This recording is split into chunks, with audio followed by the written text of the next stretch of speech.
Isa sa pinakaabala at pinakakomplikadong bahagi ng ating katawan, ang ating mga mata.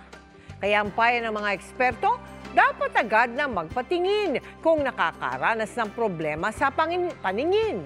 Yan ang binigyang kasagutan ng Kapuso 2020 Eye Project ng GMA Kapuso Foundation.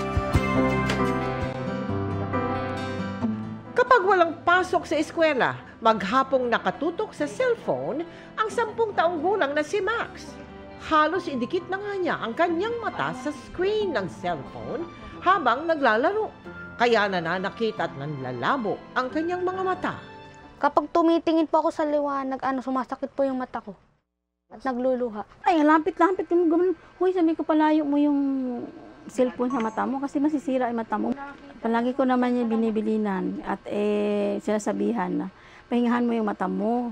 Hindi naman daw sapat ang 600 pesos kada araw na kita ng kanyang amang driver para sa kanyang pagpapacheck up. Madalas ding magluha ang mga nanlalabong mata ni Grace, kaya hirap siyang manahi. Pinagtsatsagaan na nga lang niya ang salamin na nabili sa bangketa. Pag nangtatahi ako, minsan hindi ko nakikita, sa ilalim naglalaktaw na pala. Tapos siga ang tahi, akala ko okay pa, buhol-buhol pala sa ilalim. Taon-taon, ipinagdiriwang ng GMA Kapuso Foundation ang Sight Saving Month tuwing Agosto na bahagi ng Kapuso 2020 Eye Project. Bilang pagdiriwang na rin sa nalalapit kong kaarawan. Handog natin ang libreng eye check-up at libreng salamin sa 131 benepisyaryo katuwang ang Ideal Vision Center. May lecture rin sa tamang pangangalaga ng mata.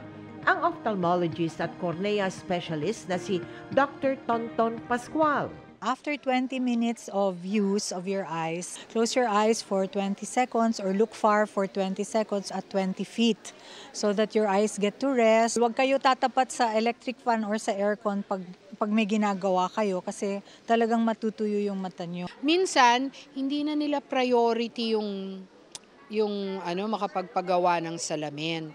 Kaya ang GMA Kapuso Foundation, merong ganitong proyekto. Nagpa-raffle din tayo ng mga appliances na mahagi ng pagkain at giveaways. Maraming salamat.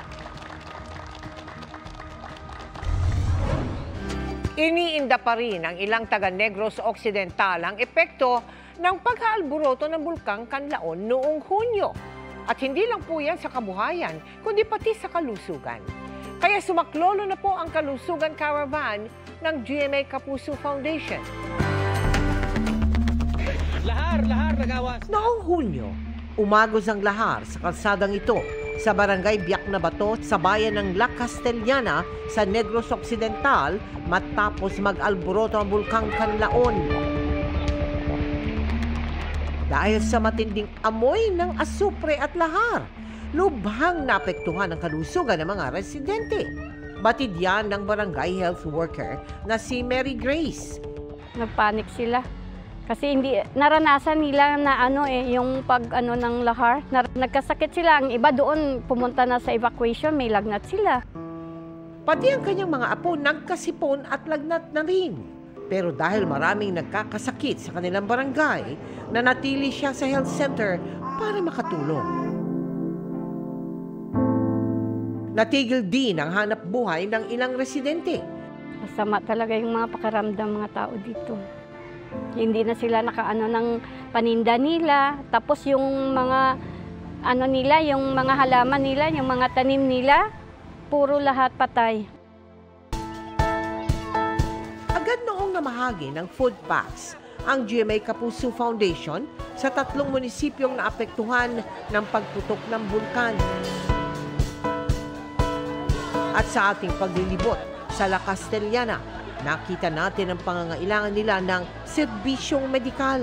Kaya naman agad na kumilos ng GMA Kapuso Foundation para sa isasagawang Kalusugan Caravan para sa mga nasalanta ng pagputok ng Bulkang Kanlaon. Abangan ang pagpapatuloy ng ating ikinasang Kalusugan Caravan.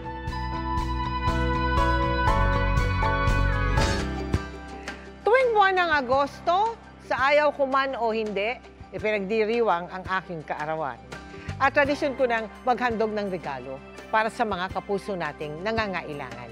Kaya naman hatid ng GMA Kapuso Foundation ang iba't ibang serbisyong medikal sa mahigit 1,000 residente na nasalanta ng pagputok ng Bulkang Kanlaon sa Negros Occidental. Naalarma ang mga residente ng La Castellana, Negros Occidental sa biglaang pagsabog ng Bulkang Kanlaon noong Hunyo. At dahil sa tuloy-tuloy na pag-ulan, sinundan ito ng pag-agos ng lahar na nakapinsala sa kanilang kabuhayan. Apektado pati ang kanilang kalusugan. Marami dito sa amin yung nagkasakit ng mga asma. Sa muling pagbisita ng GMA Kapuso Foundation sa Barangay Biak na Bato sa La Castellana, 5 pamilya pa ang nananatili sa evacuation center. At sa pagdiriwang ng aking kaarawan, nais kong ipaabot ang serbisyong medikal sa mga residenteng nasalanta ng Bulkang Kanlaon sa ilalim ng Kalusugan Caravan Project. Sa tulong ng ating partners, volunteers at sponsors, nakapaghandog tayo sa mahigit 1,000 residente ng libreng medical consultation at laboratory test. May breast screening din gamit ang isang high-tech portable device para ma-detect kung may bukol ng dibdib ng isang babae. Meron tayong mga bukol. Kasi ang breast cancer, pag maaga mong na-detect, mas mataas ang chance na mabubuhay kayo.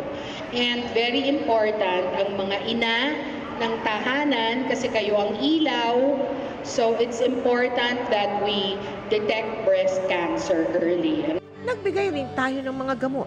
Due to the sulfuric ashes, usually may ubo, sipon. Ang diarrhea usually kasi doon nag-change yung iniinom nilang tubig ng sakit, tsaka yung anibago sila sa location, tsaka yung supply ng tubig. Sumakit ng tiyan. At nagpakain din tayo at may libreng gupit pa.